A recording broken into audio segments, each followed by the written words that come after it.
Buenos días a todos, a los centros que estáis conectados sería deseable que los centros, mientras que las ponentes vayan a exponer, tengan las cámaras y los micrófonos apagados. Veo por ahí una cámara. Vale, gracias.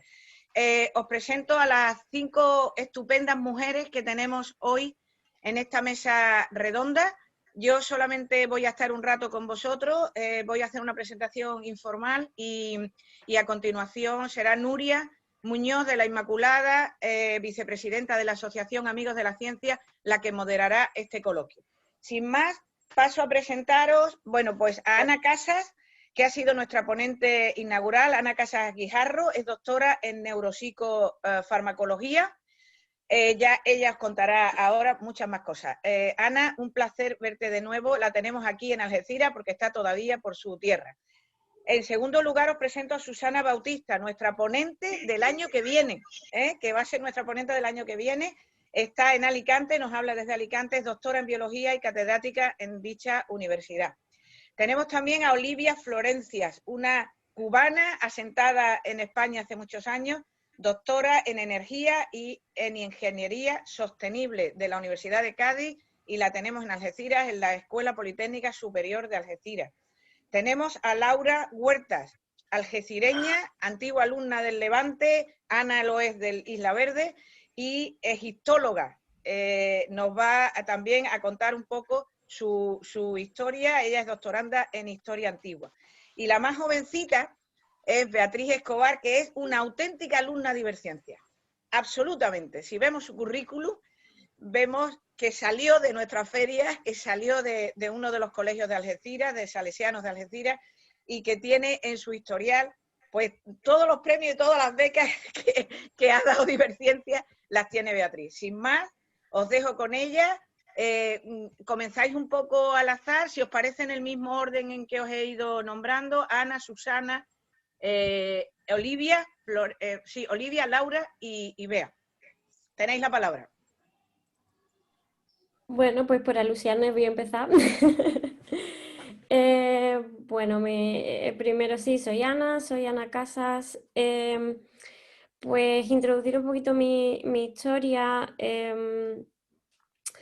Como Ana ha dicho, yo soy de Algeciras, estudié en el Instituto de Isla Verde, hice todo, bueno, desde primero de eso hasta segundo de bachillerato. Y como he comentado en la ponencia inaugural, yo creo que ahora teniendo tantos institutos conectados el momento, yo fui una de esas alumnas que no hizo una trayectoria muy recta. Yo entré por el bachillerato tecnológico, me di cuenta que el dibujo técnico no era lo mío, que me encantaba la física, total que me cambié. Al final acabé, pues quería irme por la rama de biología y acabé estudiando biología en el verano después de segundo de bachillerato, preparándome para entrar en la carrera. Así que un poco decir que las trayectorias lineales no siempre tienen por qué suceder y no tienen por qué significar nada. Al final lo importante es que encuentres tu camino, sea cual sea. Después de acabar bachillerato me fui a Sevilla a estudiar biotecnología en la Universidad Pablo de Olavide y allí estuve pues, 4 años de carrera, y cuando acabé me di cuenta que lo mío era más la farmacia y la neurociencia. Fue lo que al final acabó como llamándome la atención dentro de lo que me llamaba la atención, que era la ciencia y la biomedicina, y me fui a Madrid a estudiar un máster de neuropsicofarmacología en la Universidad Autónoma de Madrid, y allí estuve un año y 3 meses haciendo el máster y trabajando como asistente de investigación. Y cuando acabé, pues como también mucha gente podrá... Buenas, alguien por ahí con un micrófono. Y cuando acabé en Madrid, pues las becas predoctorales en el país, que creo que es momento de decirlo, son muy competitivas, son muy difíciles, y por el corte que había en ese momento, pues por 3 décimas me quedé fuera. Y está bien decirlo porque creo que es importante pensar o importante decir que, de nuevo, los caminos lineales no son siempre los adecuados, y hay veces que lo importante es buscar tu camino. Y yo, pues bueno, tuve la oportunidad y me dieron la oportunidad de irme a la Universidad de Maastricht en los Países Bajos. No, esto estaba así. Es que, vale, que tengo por ahí audios. Y cuando me fui al final, pues me dieron la oportunidad y dije que sí, de viajar y de hacer el doctorado fuera del país, y me fui a los Países Bajos, a Holanda, a hacer mi doctorado, donde estuve 4 años haciendo el doctorado. Después continué haciendo un postdoc, y hace muy poquito pues me he mudado a Alemania, al hospital universitario de Essen, una ciudad que está muy cerquita de Colonia, Düsseldorf, en la parte oeste de Alemania. Y bueno, hablando un poco del tema de lo que hago, principalmente desde que empecé siempre me ha llamado la atención la neurociencia, y lo que al final me acabé centrando es en la isquemia cerebral, o en el ictus, que creo que muchos probablemente conozcan, porque desafortunadamente es algo que ocurre, y que ocurre mucho a día de hoy. En lo que, bueno, lo principal es que se produce una oclusión de una arteria cerebral a causa de un trombo que llega a nuestro cerebro. Y yo ahora mismo, pues lo que llevo haciendo en los últimos 7 años es que estamos trabajando en encontrar una terapia que pueda proteger nuestro cerebro, que pueda hacer que nuestro cerebro, que nuestras neuronas no mueran después de la oclusión, después de esta falta de riego sanguíneo. Y bueno, pues a eso es lo que ahora mismo nos dedicamos. Yo empecé con un trabajo centrado en fármacos pues hace ya 7 años. La industria farmacéutica lleva su tiempo, es un proceso largo, un proceso muy, muy, muy largo y doloroso, pero gracias a Dios hemos tenido la gran suerte de poder decir que ahora mismo estamos reclutando pacientes que estamos empezando a tratar esos pacientes en un ensayo fase 2 que se está llevando a cabo ahora mismo en Alemania. Y esa ahora mismo, bueno, es como mi historia más reducida. Voy a dar paso a mis compañeras, porque al final creo que lo importante de una mesa redonda es que la gente pueda preguntar curiosidades y pueda compartir, y pueda, pues, lo que sea que queráis saber, aquí estaremos para contestarlo. Así, doy paso a... ¿Quién va a ser la siguiente? ¿Susana? ¿Sí? Vale, pues doy paso a Susana, y encantada de estar aquí y formar parte de esta mesa redonda. Muchas gracias por el testigo. Sí, como me presentó Ana, yo soy catedrática de Ecología en la Universidad de Alicante, estudié Biología en la Universidad de Sevilla y nací en Algeciras. Y la verdad es que contribuir a la divulgación de la ciencia en general y de la ecología en particular es un placer, es muy gratificante, y hacerlo en mi ciudad más. Así que muchas gracias a Ana y a todo el equipo de Diverciencia por haber contado conmigo, y a mi amiga y colega de estudios, Elena Toba, porque posibilitó el contacto. Igual que mi colega, voy a contar un poquito de historia para que entendáis por qué me dedico a lo que me dedico. Y en parte Algeciras tiene la culpa. Bueno, quizás no Algeciras, sino lo que la rodea, ¿no? Y es que de pequeñita en mi familia había la costumbre de los fines de semana, los domingos, pues los papis nos llevaban al campo. Según cómo estuviera el tiempo, pues íbamos al río Guadalmecil, o a Monte del Torero, o al río Las Cañas, donde tocara cada domingo. Y éramos muy pequeñas, ¿eh? Somos 4 hermanas, y la pequeña iba en pañales al principio. Y a mí aquello me parecía mágico. Mi padre solía esconder tesoros, que eran piedras raras o un tronco retorcido o cualquier cosa en algún sitio, y teníamos que encontrarlo, y jugábamos a exploradores. Y a veces llegábamos muy temprano y había niebla, y era fascinante. A mí aquello me parecía mágico, tener en cuenta que estoy hablando de tener 7, 8, 9 años, Y yo recuerdo estar horas mirando los bichitos esos que flotaban en las pozas del río Guadalmedin, los insectos zapateros, que yo no sabía cómo se llamaban entonces, claro, y a mí aquello me parecía todo muy mágico. Y todo eso, más fantasiosa que era yo, más la afición a las películas de aventuras, pues hizo que cuando a mí me preguntaron por primera vez, de forma oficial, un maestro, qué quería ser de mayor, yo con toda la certeza de la que era capaz dije, científica exploradora. Ahí tenía 9 años cuando dije eso. Lo tenía muy claro. Cuando después estudié ciencias naturales y asignaturas en general relacionadas con la biología en secundaria y en el bachillerato, descubrí una parte de las ciencias naturales que yo no conocía entonces, ¿no? Que era la parte microscópica, la parte celular, la parte bioquímica. Mis compañeras son todas muy jovencitas, pero yo no tanto. Y cuando yo empecé a estudiar secundaria no hacía mucho, 2 décadas que se había descubierto, o 3 décadas, las bases de lo que ahora es la biología molecular. Entonces, para mí aquello era sorprendente y me olvidé un poco de mis exploraciones. Y fijaros que es curioso, porque esto es una anécdota personal, pero en el fondo yo estaba reproduciendo un poco la historia de las ciencias. Mi primera idea de lo que era la ciencia era comparable a las grandes exploraciones de Humboldt y del propio Darwin y demás, y después pasé a una idea de la ciencia, debe ser eso de estar con un microscopio haciendo con tubos de ensayo en un laboratorio.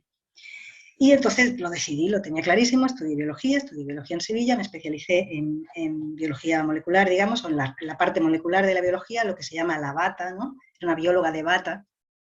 Ya sabéis que a los biólogos nos diferencian en de bota y de bata. Y empecé mi tesis doctoral en un tema bioquímico y me pegué un tortazo porque tuve mi primera, yo no iba preparada para eso, pero tuve mi primera torta relacionada con el hecho de ser mujer. El que fue mi director de tesis, de mi primer intento de tesis, y mi jefe, no trabajaba en el campo de la investigación agrícola, no es un campo bastante masculino, o lo era, y no estaba preparado para encontrarse con una doctoranda mujer. De hecho, me lo confesó pocos meses después, yo esperaba un chico. Y la verdad es que me hizo la vida un poco difícil y me frustró y me fui. Y era la ilusión de mi vida, era dedicarme a la investigación, ya os he dicho, de los 9 años o antes. Y aquello fue frustrante, pero estoy de acuerdo contigo, Ana, y lo de las trayectorias no lineales. No hay mal que por bien no venga. Dejé la investigación, pensé que para siempre, aunque tenía ese gusanillo ahí, y durante unos años fui profesora de secundaria. Y entonces recordé otra vez toda esa parte, me salí de mi zoom molecular y recordé toda esa parte de la biología que siempre me había gustado. Así que decidí intentarlo de nuevo. Para entonces ya estaba en Alicante, llamé a las puertas del Departamento de Ecología de la Universidad de Alicante y muy buenas, yo quiero hacer una tesis doctoral en ecología. Me sonrieron, pero me abrieron sus puertas, me facilitaron el trabajo y ahí empezó mi historia con la ecología. La ecología, que es esa parte que nunca os da tiempo dar en secundaria ni en bachillerato, la ecología me permitió algo mágico, que es unir la bata y la bota. De verdad, hoy en día las ciencias son muy interdisciplinares. Ahora prácticamente hacemos de todo en casi cualquier ciencia. Y lo que realmente distingue una ciencia de otra, una rama de otra, es cada vez menos el método y cada vez más la pregunta o el tipo de pregunta, ¿no? Entonces yo hago preguntas que son preguntas de ecología, pero utilizo instrumentos de microbiología, de bioquímica, de genética, de botánica, de zoología, de fisiología vegetal, de fisiología animal, es decir, de casi todas las ramas de la ciencia. Y dentro de la ecología he podido recuperar mi afición exploradora y juntar digamos, ese interés por los mecanismos que subyacen a los procesos, pero a la vez esa afición que tenía desde muy pequeña a explorar otros mundos, ¿no? ¿A qué me dedico dentro de la ecología? A la ecología de las zonas áridas, de las zonas secas. No penséis solo en desiertos, que también, sino en, por ejemplo, casi todos los ambientes, los ecosistemas mediterráneos entran dentro de esa categoría de zonas secas porque tienen una estación seca prolongada. Entonces, ¿por qué las zonas secas? Que la verdad es que no son muy queridas, porque cuando uno piensa en su ecosistema ideal, piensa en bosques y piensa en la selva y piensa en cosas súper cargadas de biomasa y de diversidad. y las zonas áridas tienen mala prensa, pero a mí me parecen, aparte de hermosísimas, fascinantes, porque en las zonas áridas, como hay pocos recursos, los elementos biológicos son únicos, cobran una belleza especial porque son muy distinguibles en el contexto en el que están. Y además, el que haya una cubierta vegetal relativamente reducida te permite ver los procesos. Recuerdo una vez volando por encima de la cordillera del Atlas, en Marruecos, con un día magnífico, mirando por la ventanilla, veía, casi que me podía imaginar todos los procesos, toda la historia geológica y geomorfológica que había tenido esa cordillera. Si hubiera estado cubierta por un manto verde precioso, pues igual habría sido precioso, pero no habría visto nada, ¿no? Y además hay una cosa que quizás no sois conscientes, y es que si ponemos juntas todas las tierras áridas, semiáridas, secas del planeta, es un 45% de las tierras emergidas. Estamos hablando de casi la mitad, donde vive un 45%, donde vive un 40% de la población. Entonces, tienen una importancia que quizás no es conocida. Y dentro de la ecología de zonas áridas, a lo que me dedico es a analizar cómo la mayor o menor diversidad biológica, la estructura biótica de los ecosistemas, hace que funcionen mejor, peor, de una manera o de otra. Es decir, las relaciones que hay entre la diversidad de organismos vivos y el funcionamiento de esos ecosistemas. Los ecosistemas reciclan, los ecosistemas producen, los ecosistemas funcionan, filtran, y ese funcionamiento depende de los elementos que lo forman, que son los organismos vivos. ¿Cómo afecta la diversidad a ese funcionamiento? Es el área fundamental de mi investigación.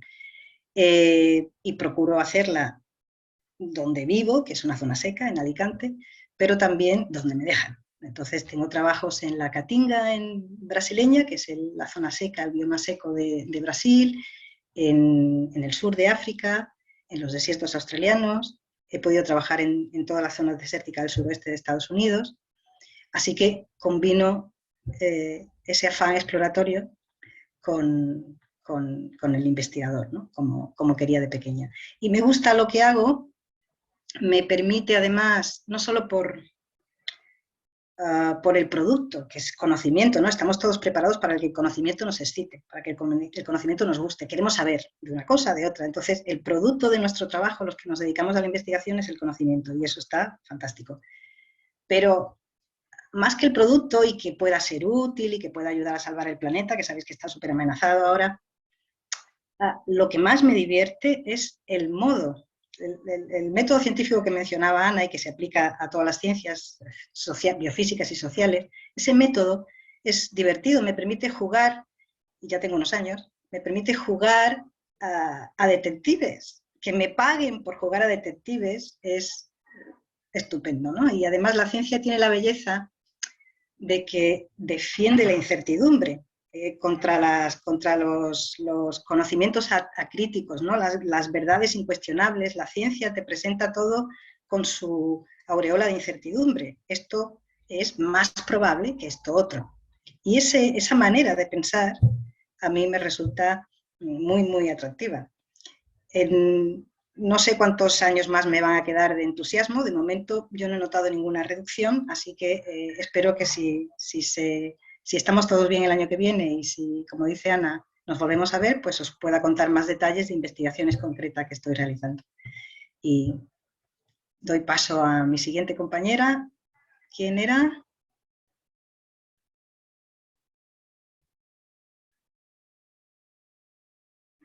¿A quién le tocaba? Pues cualquiera. Vale, me toca a mí. Venga. Muchas gracias, Susana. Bueno, siguiendo el hilo conductor de esta idea inicial, ¿no? De que en verdad no existe un camino trazado, sino que en nuestras vidas vamos tomando decisiones, vamos creando, ¿no? Nuestro propio camino. Yo he preparado una pequeña presentación porque creo que en verdad para entender un poco mi trayectoria, creo que nos va a ayudar un poco a entender esta trayectoria. Yo soy, a ver, voy a compartir la pantalla.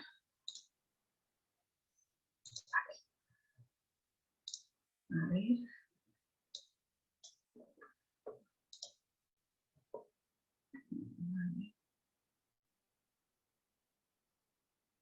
¿Estáis viendo la pantalla?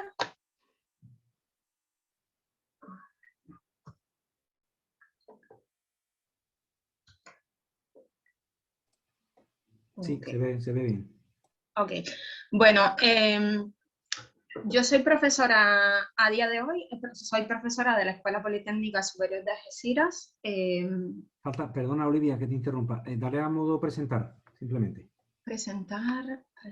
El icono de abajo a la derecha, al lado de... Es que está como el abierto, el archivo editable, ¿no? Sería. ¿Ves dónde está el más, el menos y el más? La barrita abajo a la derecha. Abajo a la derecha. Sí. Hay presentación de... Ahí, efectivamente. Sí, lo que pasa es que en verdad os estoy compartiendo. El modo orador. Ahora tienes que darle a opciones de presentación arriba y cambia, creo que es el modo. Opciones en medio, ahí arriba, un poquito más arriba, a la izquierda. Opciones de presentación. El siguiente botón. A ver, el siguiente botón de los 3 cartelitos que aparecen arriba, opciones Sí. en medio, opciones de presentación. Mostrar vídeo en miniatura, no. Mostrar. ¿Ves? Primero mostrar barra de tareas, después opciones de presentación, después finalizar presentación, pues el de en medio. A ver. Bueno, o si prefieres así, pues. A ver, un momento. Vamos a comenzar de nuevo. Compartir pantalla. Y os comparto la pantalla, mi pantalla derecha. ¿Estáis viendo esta? A ver, sí. Ajá. ¿Se ve bien? Así se ve bien también, si quieres, si prefieres. Ok, entonces vamos a avanzar así. Adelante. Bueno, yo soy profesora de la Escuela Politécnica Superior de Algeciras y pertenezco al grupo de investigación TIC 168 en instrumentación computacional y electrónica industrial. Pero un poco la idea de esta presentación es explicaros cómo he llegado hasta aquí, ¿no? Mi trayectoria. Entonces, bueno, os comento. Yo estudié en Cuba en un bachillerato en Ciencias Exactas y me gradué en el año 2010 en el Instituto Superior Politécnico José Antonio Echeverría, en la Universidad de La Habana, en la carrera de arquitectura. Estudié arquitectura allí durante 5 años y estuve trabajando 3 años en una empresa de proyectos de arquitectura e ingeniería, haciendo proyectos de rehabilitación de la industria hotelera, nuevas instalaciones en hoteles, o sea, todo lo que era reconversión de la industria hotelera, hacia nuevos proyectos, nuevas soluciones, integrando nuevos temas de domótica, tecnología. Entonces, bueno, ¿por qué me he dedicado a la ciencia, no? Un poco esta era una gran pregunta de la mesa redonda. En mi caso ha sido simplemente curiosidad por descubrir cómo funcionan las cosas. Siempre fui una niña muy curiosa y bueno, sobre todo estar al día de los adelantos tecnológicos. Lo que me encanta en la vida es aprender y crear y diseñar. Y bueno, creo que en realidad tuve una gran oportunidad que fue en el año 2013, que me concedieron una beca de la Asociación Iberoamericana de Posgrado para venir a hacer un máster en la Universidad de Cádiz. Entonces, bueno, estuve realizando ese máster en la Universidad de Cádiz y allí bueno, conocí a muchísimos colegas del área de ingeniería. Ahí empecé a hacer una reconversión profesional hacia todo el tema de la ingeniería, temas de diseño, de fabricación. Estuve trabajando en el proyecto del A400M de Airbus. Concretamente estuvimos estudiando el taladrado de fibras de carbono en todo lo que son los paneles que recubren a los aviones, ¿no? Y bueno, estuve participando en el proyecto Diana de Airbus Y bueno, la verdad que fue una etapa enriquecedora en todos los sentidos, desde un punto de vista personal y también con todos los colegas y los amigos que tengo, ¿no? de aquella época.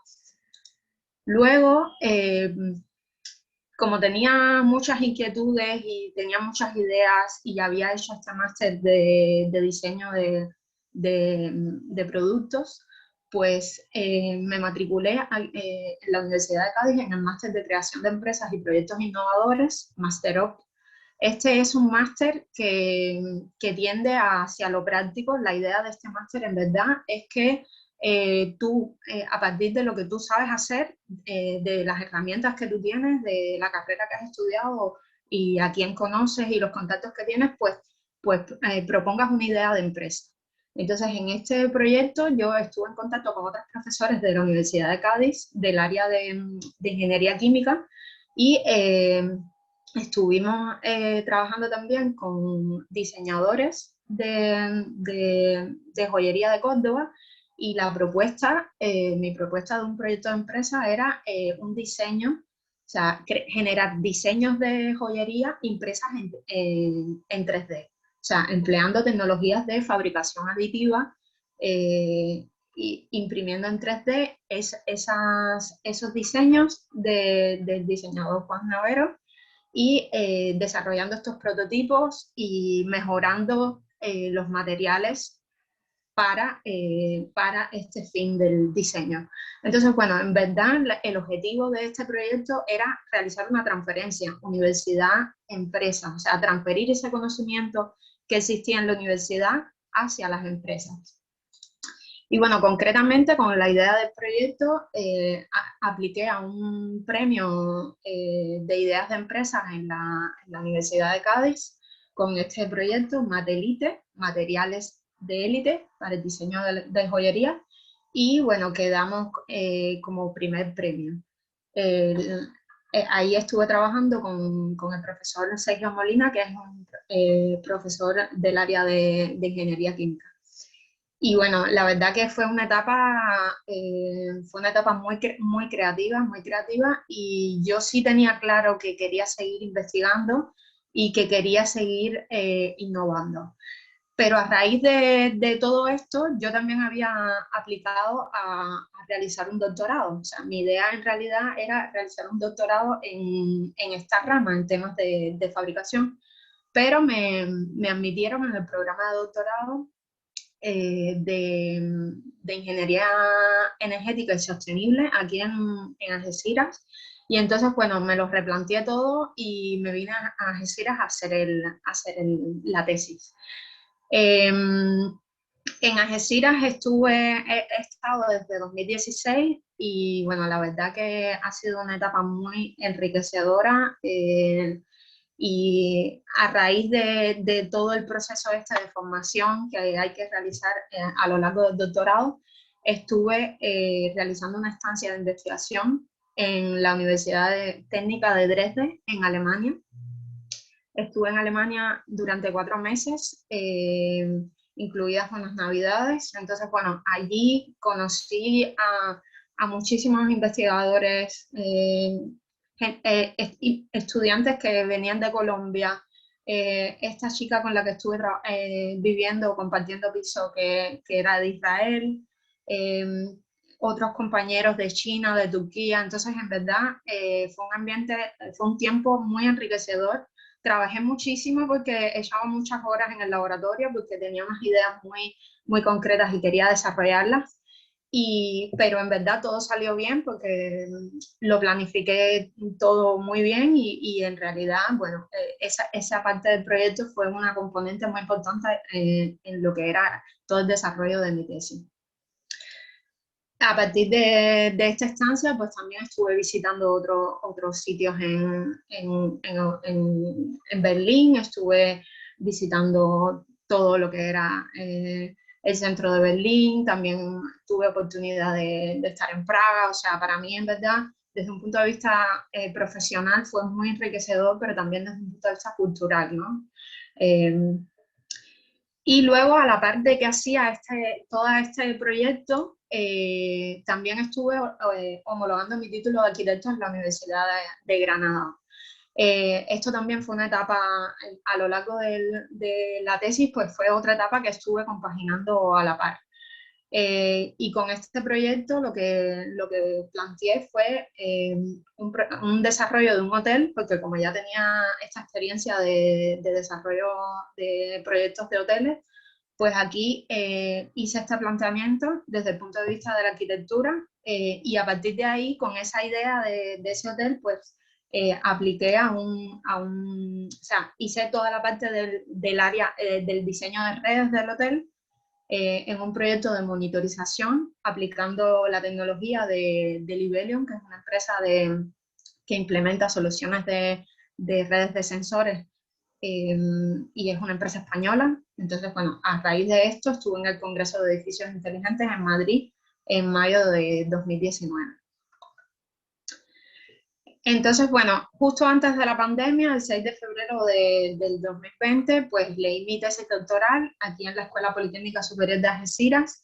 Bueno, aquí estoy acompañada de mi tutor, Juan José González de la Rosa, mis compañeros, y bueno, decir que en verdad fue un día muy especial, por supuesto, y que además me acompañaron en el tribunal dos doctoras investigadoras, Sara Zulis de la Universidad de Cerdeña en Italia y María de los Ángeles Cifreo Chacón de la Universidad de Cádiz. Ellas dos, y bueno, también vino como presidente del tribunal el doctor Francisco José Bellido de la Universidad de Córdoba. A raíz de este proyecto de mi tesis, hemos desarrollado, mi tesis se basó en un sistema de análisis de la calidad de la energía eléctrica. O sea, la idea de la tesis es generar, proponer un nuevo instrumento de medida para medir el consumo de la energía y el comportamiento de esa energía en el hogar. Entonces, bueno, este algoritmo que generamos y todo el desarrollo lo protegimos mediante una patente. La idea de las patentes es proteger el conocimiento que se genera en la universidad. Y a raíz de este desarrollo, pues también con todas las ideas de la tesis, pues estamos a punto de publicar un libro en la editorial Wiley, en el apartado de tecnología e ingeniería. En realidad, mi trabajo consiste en crear nuevos prototipos, desarrollar instrumentos de medida para temas de calidad de suministros, demanda de la energía, y también desarrollo de pequeños prototipos, por ejemplo, para medir variables de tipo ambiental, iluminación, confort térmico interior. Entonces, bueno, digamos que aquí cierra un poco el ciclo, ¿no?, de todo lo que venía siendo mi formación en el área de la arquitectura, y estoy aplicando todo esto desde un punto de vista del diseño de prototipos. También creo que es importante comentar a qué nos dedicamos realmente los investigadores. Como comentaba antes, pues nosotros creamos conocimiento, pero el ambiente para crear ese conocimiento son nuestro trabajo en el laboratorio y también la oportunidad que tenemos a través de charlas e intercambios en congresos de compartir con otros colegas y de conocer e intercambiar ideas. Entonces, bueno, esto es en un congreso que se realiza anualmente en España, del tema de las energías renovables, el ICREP. Esto es con unos colegas en Málaga. Esto fue un congreso, otra edición en la que estuvimos en Bolonia. Esto, por supuesto, en los congresos siempre tenemos una componente cultural, y bueno, esto es concretamente una actuación de la Tuna de Málaga, que es como un grupo universitario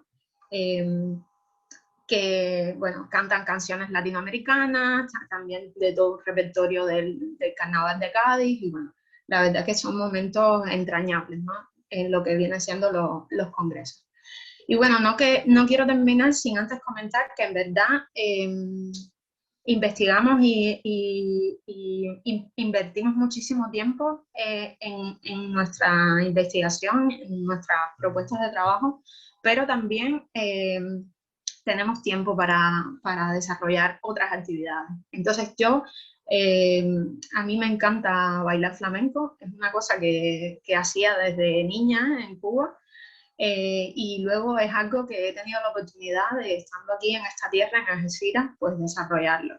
Entonces, bueno, aquí esto es una imagen en la Escuela de Arte Flamenco de Mónica Bellido, donde estoy, en una carroza que se sale todos los años en la feria. Luego aquí tocando cajón en el Día Internacional de Flamenco, en el centro de Algeciras, con mis compañeros, que bueno, veis que son de todas las edades. También me encanta bucear y hacer yoga. Entonces, bueno, en cuanto a tiempo libre, las oportunidades, cada momento que tengo, lo dedico un poco a bailar, a crear, ¿no? Entonces, bueno, quería poneros aquí un cachito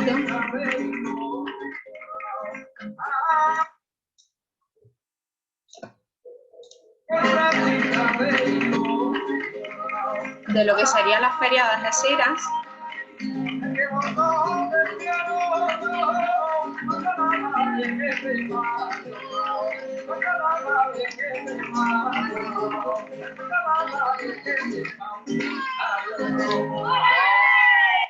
Bueno, eso es un poco para que veáis lo que es la Feria de Algeciras y todo este ambiente, ¿no? Y bueno, en general mi mensaje es que, bueno, el menos del 30% de los científicos en el mundo somos mujeres, y es importante que para afrontar estos grandes retos que tenemos en la humanidad, pues necesitamos de todos los talentos, de todos vuestros talentos, tanto de niños y niñas. Y bueno, la idea es que nos ayudéis a crear un mundo mejor, y sobre todo que seáis capaces de soñar, que no dejéis de soñar nunca. Si yo he podido realizar mis sueños, vosotros también podéis, ¿vale? Así que, bueno, muchísimas gracias y doy paso a mi siguiente compañera.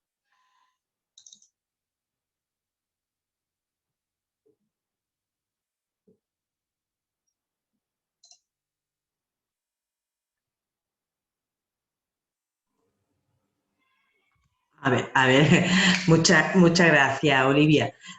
Es que no podía hablar porque no tenía acceso al micro, lo estaba controlando desde fuera. Tenemos que ajustarlo un poquito más al tiempo, por favor, para que nos dé tiempo a hablar a todos y que los alumnos hagan también sus preguntas, ¿de acuerdo? Muy interesante todo lo que estáis exponiendo, pero al final queríamos dedicar también un tiempo a preguntas. Doy paso a Laura Huertas, que nos explique, ¿vale? Muchas gracias. Hola. ¿Se me escucha bien? Vale, pues nada, deciros primero que muchas gracias por invitarme a esta mesa redonda y poner un poquito del grano de arena del parte de las ciencias sociales, ¿no? Yo me llamo Laura Huertas, soy de Algeciras, estudié en el IES Levante, y siempre desde que era pequeñita pues mi sueño era dedicarme a la egiptología. Dedicarme a excavar y a investigar sobre el antiguo Egipto. Es una rama de la historia, concretamente una rama dentro de la historia antigua. Entonces me gustaría contaros un poco cuál ha sido mi trayectoria y cómo es que he conseguido dedicarme a esto, ¿no? Porque no es un camino fácil. En el campo de las ciencias sociales, especialmente cuando tratamos con la historia antigua y la arqueología, es muy común para los que estéis interesados encontraros con, bueno, pues mensajes negativos, ¿no? Gente que os va a echar para atrás diciendo que es muy difícil dedicarse a esto, o que de qué vas a comer, este tipo de preguntas. Y yo quiero animar a las personas que sienten pasión por la arqueología y por las ciencias sociales a que se lancen a ello, porque dedicarse a la pasión es lo más gratificante que hay. Tenemos una vida limitada, tenemos tiempo limitado y dedicamos muchas horas al trabajo. Entonces, como me dijo mi padre un día, piensa muy bien ¿a qué le vas a dedicar todo ese tiempo? Y ya encontraremos la manera de comer y de mantenernos, pero lo principal es que tu tiempo lo dediques a algo que realmente te apasione. Así que con esa idea, y pues muy atraída por el antiguo Egipto desde que era muy pequeña, ni siquiera sabía lo que era un egiptólogo, le pregunté a mi padre que cómo se llamaban los historiadores que solo estudiaban Egipto, ¿no? Y mi padre me dijo que eso eran los egiptólogos, así que dije, bueno, pues voy a ver qué puedo hacer para dedicarme a eso pues el resto de mi vida. Y bueno, pues os voy a contar mi trayectoria. Es una de muchas posibilidades, como ha dicho antes una compañera, no todas las líneas tienen que ser directas y tienes que encontrar tu propio camino. Y en mi caso, pues seguí el camino típico que se puede recorrer para las personas que empezamos a estudiar desde España, porque no hay una carrera dedicada exclusivamente a la egiptología, cosa que por otra parte también está muy bien, ya que te obliga a estudiar toda la historia universal al principio, y eso enriquece muchísimo a cómo podemos estudiar todos los procesos humanos, por qué los seres humanos como sociedad actúan como tal. Al fin y al cabo es utilizar el método científico para conocernos a nosotros mismos. Es complicado porque estudiarse a uno mismo pues, es algo subjetivo, pero al fin y al cabo tenemos que encontrar un consenso y una metodología también. Estudié la carrera de Historia entonces en la Universidad de Sevilla y pues allí decidí estudiar en Sevilla porque tienen un departamento de Historia Antigua que cuenta con un profesor, José Miguel Serrano Delgado, que es egiptólogo y pues es fantástico y da unos cursos para aprender a leer jeroglíficos egipcios maravillosos. Entonces, con esa idea me fui a Sevilla y ya terminando la carrera, pues tenía que decidir dónde hacer mi especialización, que en ese momento, y hoy también, hoy en día en España solamente existe en la Universidad Autónoma de Barcelona, pero yo tenía mi idea clara de que quería estudiar en Inglaterra. Tenía una idealización de los egiptólogos ingleses como Howard Carter, que descubrió la famosa tumba de Tutankamón y su tesoro, y yo quería lanzarme a estudiar en esos sitios donde la egiptología antigua se había gestado.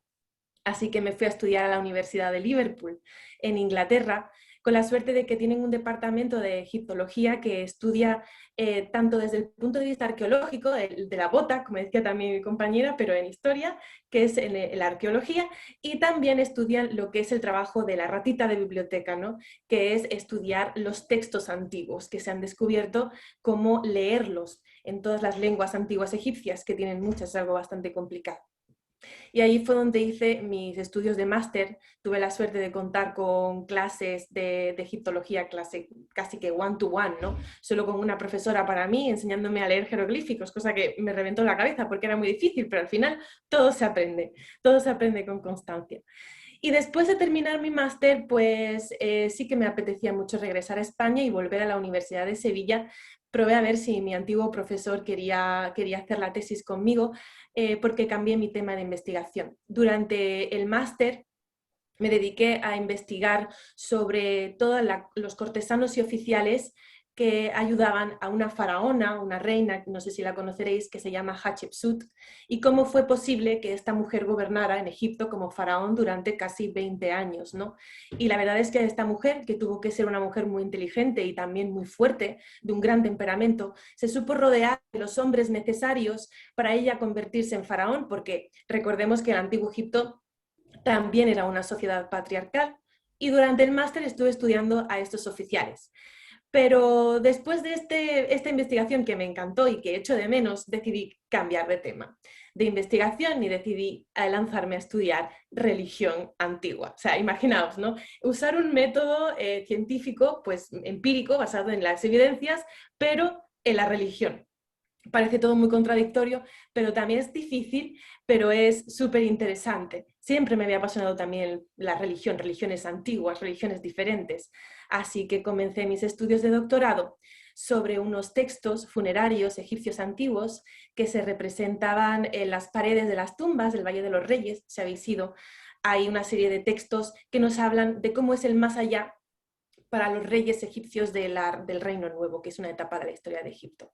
Nos cuenta la historia de cómo el dios Ra, el dios Sol, muere cada noche para entrar en un mundo, en un inframundo, y se tiene que enfrentar a una serie de enemigos para poder regenerarse y volver a nacer a la mañana siguiente. Es como los antiguos egipcios veían el atardecer y el amanecer, y qué pasa entre esos dos momentos, ¿no? nosotros gracias a la ciencia lo sabemos, ellos tenían una visión diferente, religiosa al respecto y muy, muy, muy simbólica. A eso es a lo que me dedico hoy en día. Todavía estoy en el proceso de estudio de la tesis doctoral y a la par también pues excavo en Egipto. Conseguí ese sueño obsesivo que tenía de pequeña con el proyecto Yehuti. El proyecto Yehuti es un proyecto que lleva 20 años excavando en Egipto. Yo llevo con ellos 3 en una tumba de un oficial de la reina que os comentaba antes, al final todo encaja, ¿no? De la reina Hatshepsut. Este oficial se llamaba Yehuti, era tesorero de la reina, un hombre muy culto, y decidió enterrarse en la orilla occidental de Tebas, en la actual Luxor, y pues allí excavó con ellos, fuera del patio de la tumba. He tenido la oportunidad de descubrir cosas maravillosas, no tan maravillosas como las de Howard Carter, pero muy maravillosas a nivel informativo. El estudio de la arqueología es algo apasionante, no es la película de Indiana Jones, es todavía mucho más interesante cuando tienes que reconstruir la historia de qué es lo que ha pasado en un territorio, analizando pues los procesos estratigráficos, haciendo las matrices estratigráficas como la matriz de Harris y además trabajando con un equipo interdisciplinar del que estoy realmente feliz de poder trabajar con ellos porque se aprende muchísimo. La egiptología, aunque sea algo súper concreto, bebe de otras disciplinas. Y tenemos en el equipo arquitectos, tenemos paleopatólogos, tenemos personas que están especializadas en insectos, entomólogos, personas que están dedicadas a estudiar tipos de cueros. Es impresionante la cantidad de personas. Laura, perdona un segundito, solamente avisarte que te quedan 2 minutitos para darle paso a Beatriz, ¿de acuerdo? Vale, muchas gracias. Gracias. Así que nada, en estos 2 últimos minutos quiero animaros a los que estéis apasionados por cualquier ámbito del conocimiento, que sigáis vuestros sueños, que el que la sigue la consigue, y eso de verdad os lo prometo, que si estáis ahí perseverante y constante lo vais a conseguir. Así que mucho, mucho ánimo y muchísimas gracias a mis compañeras por participar también y poder aprender de ellas. Muchas gracias, Laura, muy interesante. Y ahora vamos a ir en nuestros últimos minutos a escuchar a Beatriz y después abriremos una ronda de preguntas, ¿de acuerdo? Para los alumnos. Yo antes de nada quiero daros las gracias a todos, tanto a los que han organizado este evento, tanto a vosotros que nos estéis viendo. Voy a intentar ser muy, muy breve para que dé tiempo a las preguntas, ¿vale? La verdad es que mi trayectoria profesional es bastante vaga, pero intentaré dar mi visión en toda esta historia, ¿no? Yo nunca fui una persona que tuviera claros sus intereses, es más, actualmente no sé ni siquiera si los tengo aún claros, pero antes de nada quiero que tengáis en mente que la vida se basa en decisiones, y pueden ser buenas o malas, pero todas van a hacer que acabes llegando a tu destino y que vayas poniendo todas las piezas del puzzle juntas, ¿no? Y curiosamente, esta historia, mi historia, comienza con Ana Villacusa y con Divergencia, como ya os ha comentado. Y ¿cómo lo piensas tú, ¿no? La persona que ha montado toda esta locura es quien me metió el gusanillo, quien me hizo querer siempre más, preguntarme las cosas, no darme por vencida. Y con el tiempo te das cuenta de lo importante que es, ¿no? Tener una persona que te transmita toda esta ilusión y todas esas ganas por seguir avanzando, ¿no? Imaginaros lo importante que es, que ahora mismo estoy donde estoy por ello. Y mi primera decisión importante fue pasar de dibujo técnico a biología en cuarto de ESO, y desde aquí hasta segundo bachillerato me dediqué en cuerpo y alma a hacer proyectos de investigación, a empaparme de la ciencia. Participé en Divergencia, alumnado investigador, Ciencia en Acción, incluso Science on Stage, y para qué mentirnos, también a llevarnos algún que otro premio por todo nuestro trabajo y también conocer a personas brillantes, ¿no? Pero la segunda decisión que tenemos que tomar es a la que todo el mundo tiene miedo. La segunda decisión es la carrera universitaria e incluso la formación profesional que tú quieras hacer, ¿no? Te bates en duelo con absolutamente todos tus miedos e inseguridades, hablas con tus profesores, con tu familia, con tus amigos y sigues sin tener la cabeza clara. Y dices tú, ¿cómo tomé yo esta decisión, ¿no? tan difícil? Digo, mira, yo la tomé eligiendo lo que menos me disgustaba y lo que me decía el corazón. Yo hice una lista con todas las carreras relacionadas con biología, me miré sus planes de estudio y cogí aquellas que tenían asignaturas que menos me disgustasen, ¿no? Y acabé en biología sanitaria. Que biología sanitaria es una carrera que solamente existe en Alcalá de Henares, en Madrid, y a mi parecer es una carrera que une la mejor parte de la biología junto con la mejor parte de la medicina, porque lo que hace es estudiar las enfermedades a todos los niveles del cuerpo humano, ¿no? Y bueno, yo no sé si esto fue o no lo más sensato, pero allí que me planté yo en Madrid con mis maletas, habiendo vivido toda mi vida en Algeciras, ¿no? Son 4 años bastante duros, donde a veces incluso piensas en dejarlo todo e irte a vivir al campo con tu huerto y tus gallinas y tal, pero continúas porque en realidad es lo que te ha hecho y actualmente te hace feliz, ¿no? Y bueno, en esos 4 años viví oportunidades brillantes, desde que dedicarme a la representación estudiantil en mi universidad y a nivel nacional por toda España, peleándome con profesores e instituciones por la defensa de nuestros derechos, ¿no? De los derechos de los estudiantes, hasta irme a Alemania, irme al Hospital Charité de Berlín durante 3 meses para trabajar en una investigación sobre la ELA, sobre una enfermedad neurodegenerativa, ¿no? Y lo hice con la doctora Carmen Infante, que seguramente algunos conocéis porque ha participado aquí en más de una ocasión. Y si me detengo a pensarlo, realmente estos 3 meses fueron el punto de inflexión para decir, me gusta la ciencia y quiero vivirla al máximo, ¿no? Pero tras estas experiencias, por desgracia, llega la pandemia que estamos viviendo actualmente y llega la tercera decisión en mi vida, ¿no? ¿Qué hacer cuando sales de la carrera? Y de locura me meto a hacer 2 másteres a la vez. Por comodidad, uno en la misma universidad que estudié en la carrera, que se llama Dianas Terapéuticas en Señalización Celular, y lo que hace es ver cuáles son los distintos mecanismos moleculares de las enfermedades para poder atajarlas y curarlas, ¿no? Y el otro que me vendí fue online sobre bioinformática. Y en esta situación permitidme decir algo, y es que nunca hagáis las cosas por comodidad o porque es la solución más sencilla, porque seguramente salgan mal. Pero bueno, gracias a mí, en parte me salió bien porque gracias a quedarme en Madrid he acabado trabajando durante 8 meses en el Centro Nacional de Investigaciones Cardiovasculares, que es uno de los centros de investigación más punteros en este país.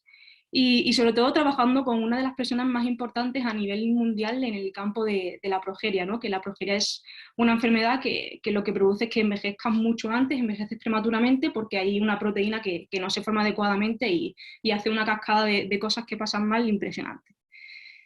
Pero aún así esto no acaba aquí, y tienes que tomar una cuarta decisión y que en realidad es una decisión que te ronda desde que sales de la carrera, ¿no? ¿Y ahora qué?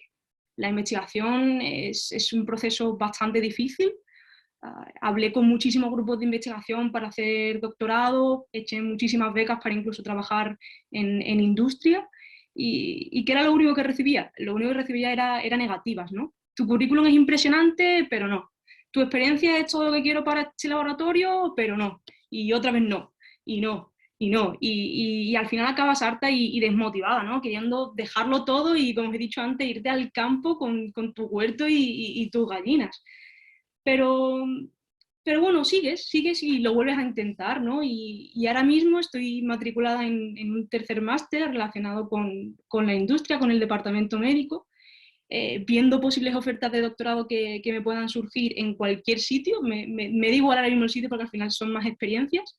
Soy también presidenta de la Asociación de Estudiantes de Biología de España y sobre todo estoy ahora mismo esperando mi hueco en este mundo, ¿no? Y poder aportar todo lo que sé y todo lo que tengo, porque de algo de todo esto estoy segura, y es que al final hay que seguir tomando decisiones, pero esto no acaba aquí y al final vas a acabar consiguiendo todo lo que te propongas, como todas las personas de esta mesa redonda os han querido transmitir, ¿no?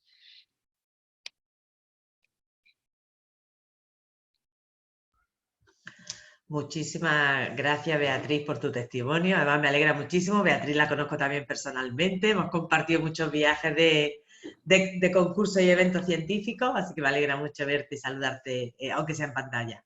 Muchísimas gracias a todas por vuestras valiosísimas aportaciones. Es un lujo para nuestros alumnos poder contar con vuestros testimonios y ahora me gustaría darles paso a ellos. Podéis pidiéndome el turno o bien escribir la pregunta en el chat, o bien pedir el turno de palabra en el chat y manteniendo la cámara apagada, podéis ya los micrófonos los puede activar cada uno en el momento en el que hable. O podéis hacer la pregunta el alumno si quiere directamente con su voz en el micrófono, ¿vale?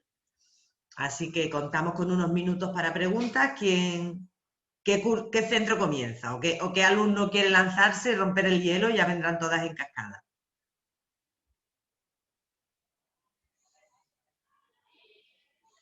Salesianos tiene una pregunta para Beatriz Escobar. Pues venga, Salesiano, adelante, rompiendo hielo. En primer lugar, bueno, me ha hecho mucha ilusión verte, la verdad, muchísima ilusión. Mira, yo es que estoy ahora mismo con un grupo de alumnos de bachillerato de primero de la opción de salud y ellos están muy interesados en que le comentes un poquito brevemente en qué consiste esa carrera, entre comillas, nueva de biología sanitaria. Así, con un par de pinceladas, a ver si puedes comentárselo, Bea, por favor. Claro que sí. Bueno, encantada de escucharte, Amelia, también un placer verte. Nuria, que no te lo he dicho antes, también me ha encantado verte. Es lo que tiene meterte en este mundillo, ¿no? Desde cero. Y mi carrera de biología sanitaria, ya he dicho, solamente existe en Alcalá de Henares, ¿no? Y brevemente, une tanto la biología como la medicina. Y lo que hace es que ves todos los procesos que están ocurriendo dentro del cuerpo humano, tanto a nivel molecular, tanto a nivel celular, tanto a nivel los sistemas, ¿no? Sistema cardiovascular, sistema respiratorio, sistema nervioso. Juntas todos esos conocimientos que tú tienes sobre el cuerpo humano a todos los niveles y los aplicas para saber por qué una enfermedad se está produciendo o no se está produciendo, para saber por qué una persona se pone enferma o no se pone enferma. Y juntas como todos esos conocimientos interdisciplinares para acabar descubriendo y averiguando por qué ocurre una enfermedad y por tanto cómo atajarla, ¿no? Así en resumen. Muchas gracias, Bea. Ahora voy a seguir el orden de los que van pidiendo el turno de palabra en el chat. La Inmaculada dice, tenemos 2 preguntitas, pero vamos a empezar con una, ¿de acuerdo? Primero bachillerato de la Inmaculada, por favor, una pregunta.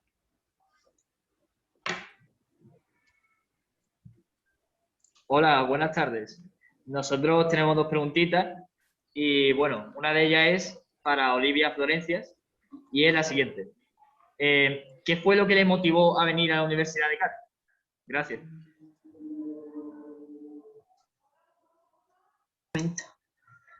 Vale, bueno, en verdad fue el tema del máster de Ingeniería de Fabricación por el tema del desarrollo de productos, del diseño. Y luego, sí es verdad que yo, dentro de lo que era el programa de la beca, ¿no? Yo tenía la opción de escoger eso o otro programa de acústica, de ingeniería acústica en Jaén. Y bueno, yo en verdad me decidí por Cádiz porque creía que en Cádiz iba a estar mucho mejor, o sea, estaba cerca del mar y que me encantaba Cádiz, había mirado un poco Cádiz y bueno, me atrajo mucho más Cádiz. Y la verdad que, bueno, creo que escogí bien. Gracias, Olivia. Gracias por la pregunta. Pasamos, Inmaculada, la segunda pregunta la guardáis, pasamos al siguiente, y después si hay ocasión, la volvéis a preguntar. De cuarto de SOA nos preguntan, la leo directamente en el chat porque la han puesto, que cómo puedes estudiar un grado en el extranjero. Yo añadiría, porque era una de las preguntas que yo tenía, vosotros que además habéis hecho en algunos de los casos doctorados, máster, cursos en el extranjero, antes de cómo estudiar un grado en el extranjero, que también, por supuesto, responde a la pregunta del público, pero que le habléis un poquito a nuestros alumnos, a ver quién quiere tomar la palabra, de el nivel académico en las universidades españolas es equiparable al nivel europeo, y ya a partir de ahí plantearnos si conviene irnos a estudiar en el extranjero de primera el grado o conviene más estudiar el posgrado o doctorado en el extranjero. Ana. Sí, me dais un minutito. Bueno, ante todo creo que esta pregunta es súper interesante y bueno, yo lo único que quería decir es que existen muchas líneas de grado, ¿vale? En muchas universidades europeas en el que el grado es en inglés y eso yo creo que es lo primero que hay que mirar porque obviamente irte al extranjero, cada país tiene la docencia en su idioma, ¿vale? Entonces lo que primero que tienes que ver es si la carrera que a ti te interesa está al menos en inglés, ¿vale? Que sería lo primero. Yo, por ejemplo, soy profesora de ciencias biomédicas en la universidad en los Países Bajos, ¿vale? Y trabajo con estudiantes de todo el mundo. Es maravilloso porque además tienen una plataforma para que los estudiantes puedan llegar a la universidad. Trabajo con gente de estudiantes de Asia, de todas partes de Europa, de Estados Unidos, que llegan a la universidad, con lo cual es posible y no es extremadamente caro, ¿vale? Que mucha gente lo primero que estará pensando, esto tiene que ser desorbitado. No, las tasas para estudiantes extranjeros, al menos en los Países Bajos, que es de lo que puedo hablar, están bastante en línea de lo que costaría un grado en España, ¿vale? Porque están también no subvencionadas, pero están apoyadas por el Ministerio de Educación a nivel nacional, y es algo que hay muchísimos estudiantes haciéndolo y que realmente recomiendo. En cuanto a la segunda pregunta, Nuria, que has comentado de qué es mejor el posgrado o plantearse hacer el grado, yo tengo una respuesta bastante clara a eso, que es el nivel educativo que tenemos de universidad en España es muy, muy, muy bueno y muy alto.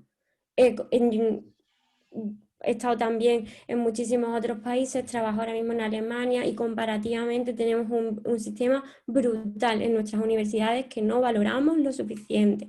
Entonces yo personalmente recomendaría a lo mejor hacer un grado en España, también para curtirte y para madurar y demás. Yo me fui con 23 años después de haber hecho el grado y reconozco que ya me fui joven, es decir, que a lo mejor unos pocos de años después te da también la cosa de madurar y poder disfrutar de la experiencia incluso más.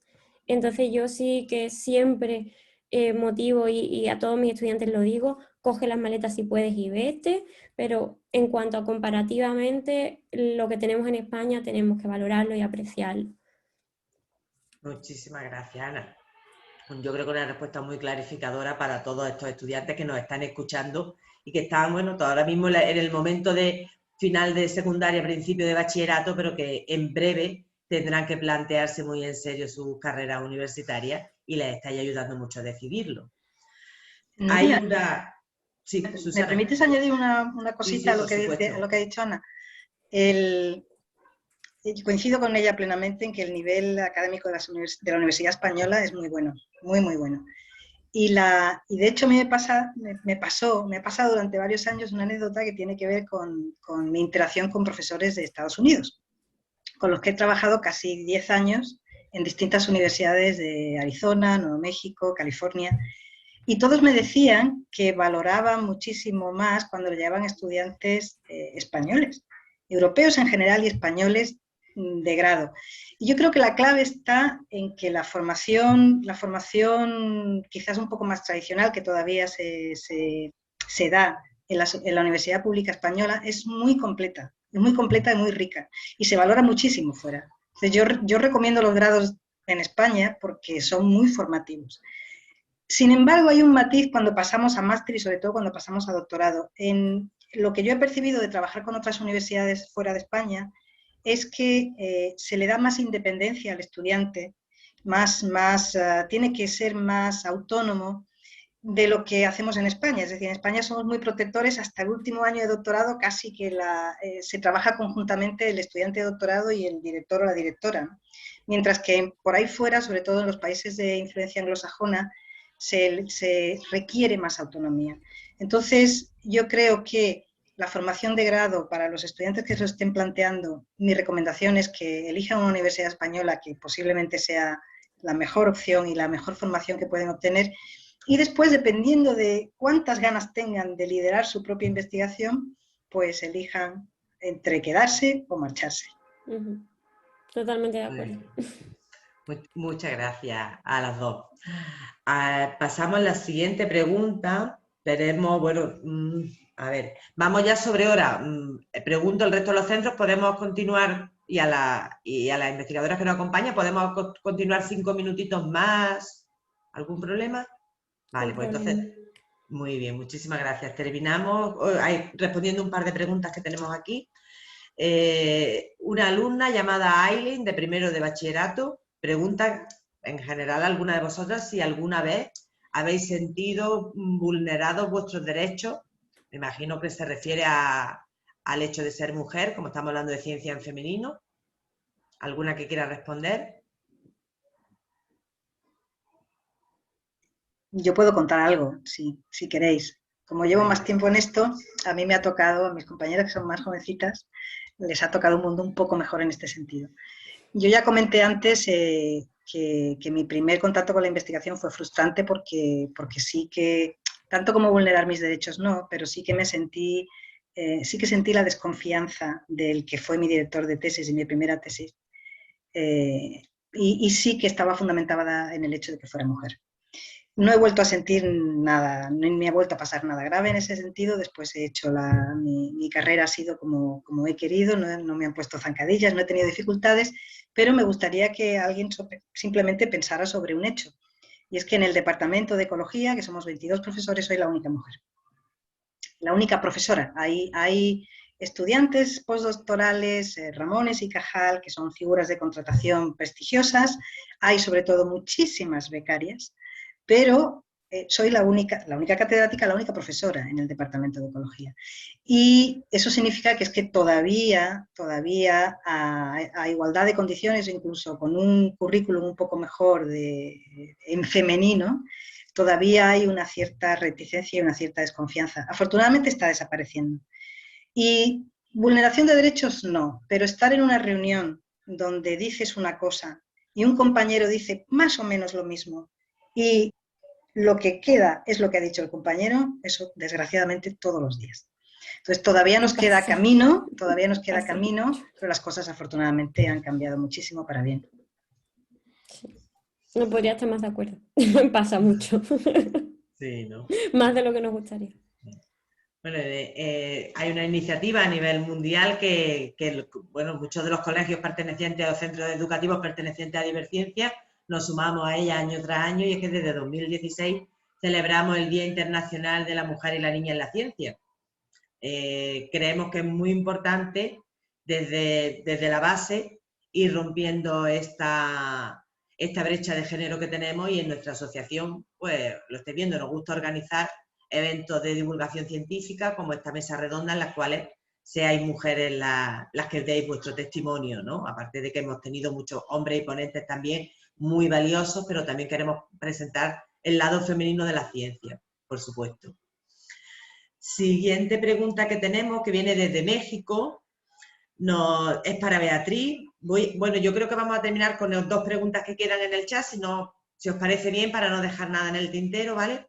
A Beatriz, Beatriz te pregunta que qué es lo que te motiva a seguir estudiando y trabajando en tu área a pesar de todos los obstáculos con los que te has encontrado.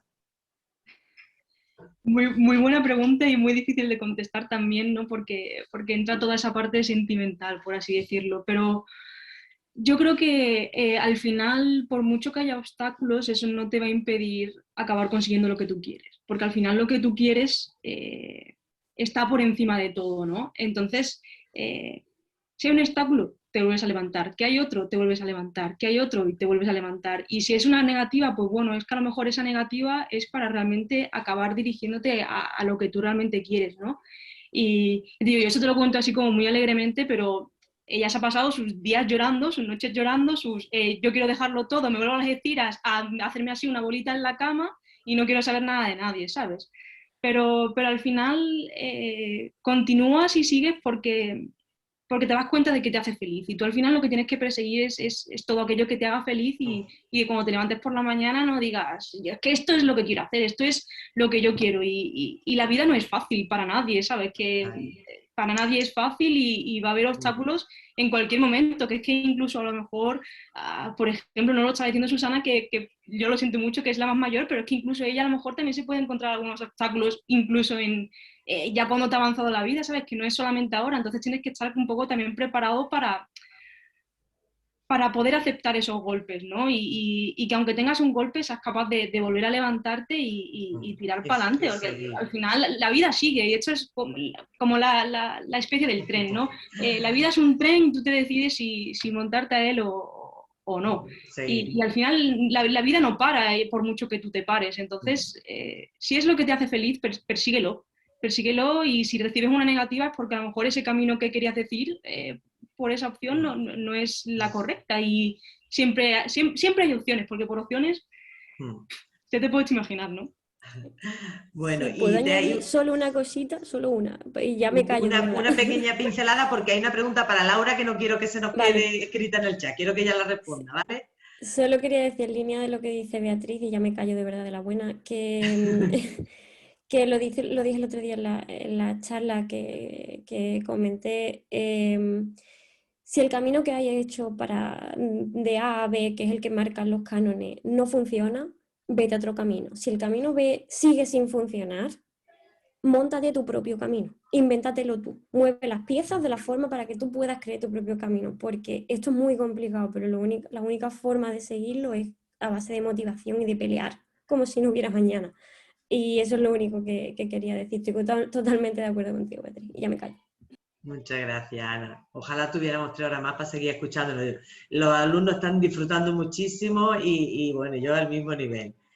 Laura, hay una pregunta para ti desde México que dice que ¿cuál ha sido la etapa más difícil que te has encontrado en tu trayectoria?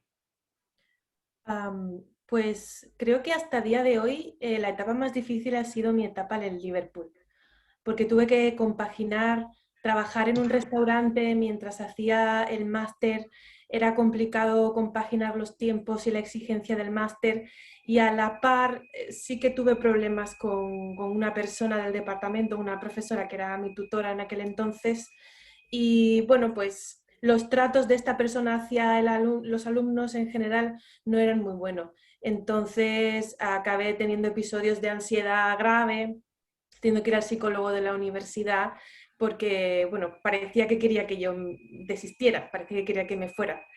Entonces, bueno, fue un aprendizaje. O sea, me quedo con lo bueno, siempre hay que quedarse con el aprendizaje de las etapas difíciles, y el aprendizaje pues era más bien de autoestima, de autovaloración y también de saber y aprender a poner límites, aunque sea una persona que forme parte de la autoridad. Curiosamente, cuando empecé a poner límites a su actitud hacia mí, ella cambió y empezó a comportarse mejor y con más respeto. Así que con esta pregunta aprovecho también para lanzar otro mensaje a los alumnos, y es que, bueno, hay muchos tipos de personas en el mundo, tenemos que aprender a tratar con todos, pero de las etapas difíciles siempre hay una lección detrás y hay que aprenderlo. Por eso nos pasan cosas difíciles, para aprender de ellas. Muchísimas gracias, Laura. Un gran mensaje el que acabas de darle a todo nuestro alumnado. No quiero abusar de vosotras, pero me emociona también ver que los alumnos no quieren dejar marchar. Acaban de escribir que tienen una última pregunta más. ¿La atendemos? ¿Cómo vais de tiempo? ¿Sí? Vale. Primero de bachillerato A de la Inmaculada. Si queréis activar el micrófono para hacer la pregunta o escribirla en el chat, como queráis. Hola. Yo tengo una pregunta. ¿Cómo fue tu experiencia? ¿Cómo fue tu experiencia trabajando en una excavación en un país como Egipto? Para Laura, ¿no? Siendo una mujer. Bueno, a cargo de trabajadores nativos. Vale. Sí. Es muy buena pregunta, muy buna pregunta. Laura, han leído tu currículum, ¿eh? Porque yo lo he leído y eso aparece, ¿verdad? ¿No? Ya no me acuerdo. Sí, ¿no? sí. Pues bueno, hay prejuicios, ¿no? Por un lado, sí es cierto que Egipto es una sociedad todavía muy patriarcal, no están acostumbrados a tener una mujer como jefa, y a mí me avisaron antes de ir, mi jefe español aquí me dijo que sepas que te voy a poner a cargo de una serie de trabajadores egipcios y es posible que tengas que mostrar un poco de autoridad, ¿no? Hacerte pasar un poco por la jerarquía, que es un país muy jerárquico en Egipto. Entonces yo venía un poco como asustada. Digo, bueno, a ver, ¿qué performance tengo que hacer yo allí en Egipto para que me hagan caso y no pasen de mí ni se rían de mí? Pero luego tuve suerte, porque los trabajadores es cierto que van así, se intentan a lo mejor reír de ti, pero no he tenido mucho problema. En un par de casos sí es verdad que no me hacían caso y tuve que ponerme fiera, pero creo que con humor es más fácil llevarlos que sin humor. Si te ríes con ellos, al final te acaban obedeciendo. De hecho, hay una anécdota, si me da tiempo a contar una mini anécdota, de la vicepresidenta del CSIC, que vino a ver a la excavación y tal, y a mí me vio tratando con los trabajadores, hablando como en el árabe que chapurreo, que no hablo muy bien, pero bueno, con ellos me entiendo. Y desde fuera pareció que yo les eché la bronca a los egipcios y que ellos como que me empezaron a hacer caso. Pero en el fondo, desde dentro, porque claro, la mujer no sabía lo que estábamos diciendo, y lo que estaba pasando era que estábamos de risas como si yo fuera un hombre más. Entonces, creo que la clave es saber que siendo europea no te van a tratar igual que siendo egipcia, te van a tratar más como un hombre desde su punto de vista, y luego que llevarlos con un poco de risa, pues al final todos somos humanos y hablamos de corazón a corazón y nos entendemos. Y si hay algún tipo de conflicto, pues acudir al jefe, al que está por encima de ti, para que ponga orden y ya está. No es tan horrible ni problemático. Te lo pasas muy bien con ellos. Muchísimas gracias. A Bueno, vosotros. pues yo creo que vamos a tener que finalizar, ¿eh? Hemos disfrutado muchísimo esta hora y 20 minutos que llevamos conectados escuchándonos. Es una gran suerte para nuestros alumnos poder contar con testimonios como los vuestros. Ojalá en mi época hubiera podido yo tener esta oportunidad. Yo siempre se lo digo a ellos.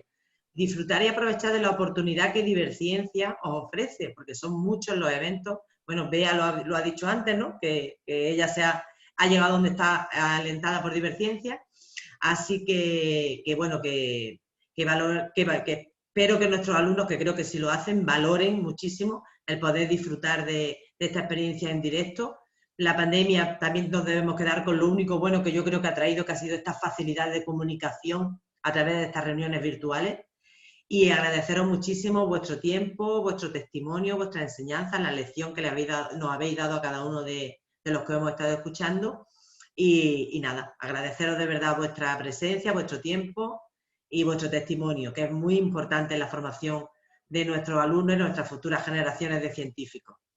Muchas gracias. Por mi parte, nada más. Si queréis añadir algo. Muchas gracias a vosotros y sobre todo a todos los estudiantes que han estado ahí. Muchas gracias, Nuria, y muchas gracias a las compañeras. La verdad que es un honor para mí compartir esta charla con vosotras.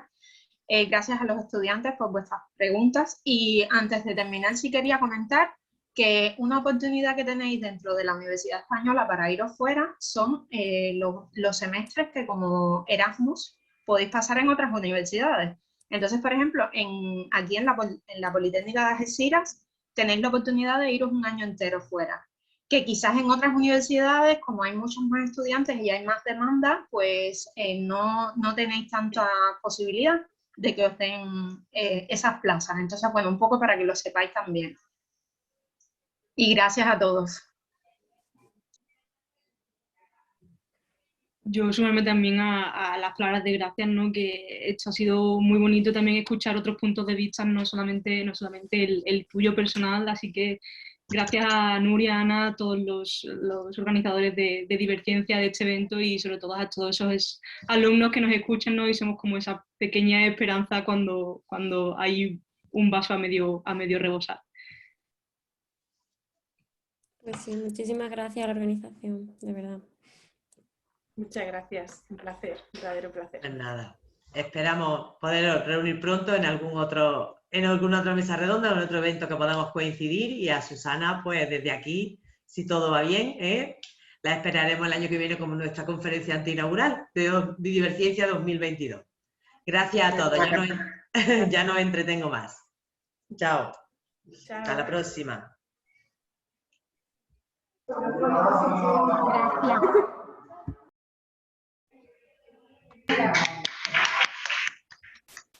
Gracias.